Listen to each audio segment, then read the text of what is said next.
Përshëndetje, ja ku jemi përsëri bashkë sot me një mënyrë tjetër të ngjyrosjes së vezëve. Fillojmë të përgatisim.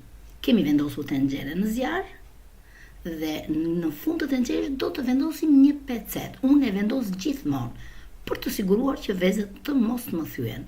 I vendosim vezët dhe kujdes se këto janë vezë të blera në supermarket, jo vezë fshati. Cipën e kanë shumë të hollë dhe prandaj duhet të kemi kujdes. Po ta shihni, unë i kam vendosur larg nga njëra tjetra, që mos të më përplasen. Edhe kam ngjyrë vetëm 10 kokra, që janë vezët e të enjte së madhe.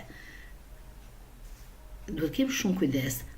Tani i vendos edhe pecetën nëpërmjet vezëve për të siguruar, gjithmonë për të siguruar, sepse cipat e vezëve që blejmë në supermarketeve janë shumë të dobta.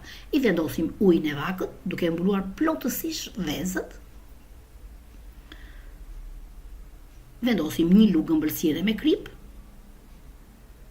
Dhe po ta shihni, kam vendosur edhe një pecet nëpërmjet vezëve, gjithmonë për të siguruar, sepse vezët e të enjtes së madhe nuk dua të më thyen. I kam lënë 10 deri në 15 minuta në minimum të temperaturës dhe tani do ta shoh që më kanë zier apo jo. E rrotulloj vezën dhe veza rrotullohet në mënyrë perfekte. Zierja na është kryer. Tani do ta heqim tenxherën nga zjarri dhe do të vendosim tenxherën tjetër, enën tjetër për të përgatitur bojën. Vendosim ujin e vakët, uthullën, unë plitën e kam stakuar, e kam vendosur tenxherën, e kam lënë aty që të marrë atë ngrohtësinë që ka plita. Vendosim dhe pakun e bojës, ku në çdo paketë ajo e ka të shënuar që ngjyen 30 kokra vezë. Por mua në fakt më ka ndodhur një herë që kjo paketë 30 kokra vezë nuk më ngjeu. Mi la shumë të zbardhura pjesën tjetër. Kështu që përdora edhe një pako tjetër. E trazoj mirë që bojat na tretet plotësisht. Tani do të vendosim vezët. Nuk më shqar asnjëra, absolutisht nga to, sepse duhet kemi shumë kujdes në zjerjen e vezëve të enjtes madhe, sepse vezët e enjtes madhe rojnë gjatë. Unë kam bërë faktikisht 10 kokra se kam ato me keshat e mia dhe do i ndaj. Do t'i lëm vezët në bojë 10 deri në 15 minuta. Mund të bëhen edhe më shpejt.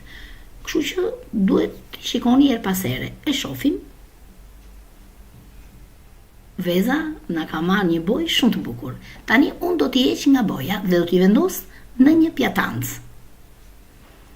Juve mund të zieni vezën të enjtes së madhe sa persona jeni në familje dhe një për shtëpinë. Kaq. Pastaj nëse doni për mikeshat tuaja, për njerëzit tuaj të afërt mund t'i bëni. Ja ku i kemi dhe vezët, na ka marrë shumë bukur. Tani nëpërmjet një letre guzhine do të vendosim pak vaj ulliri dhe do t'i lyejmë të gjitha me vaj. Nuk do t'i lini gjatë, sa i nxini nga ena e bojës, do t'i lyeni me njëherë me vaj, sepse duke ndënjur shumë në atë enën, ato kanë lëshuar dhe bojën dhe krijon një art. Dhe veza nuk duket e bukur. Ja ku i kemi, e lyejmë dhe me vaj dhe na ka marrë një shkëlqim shumë të bukur.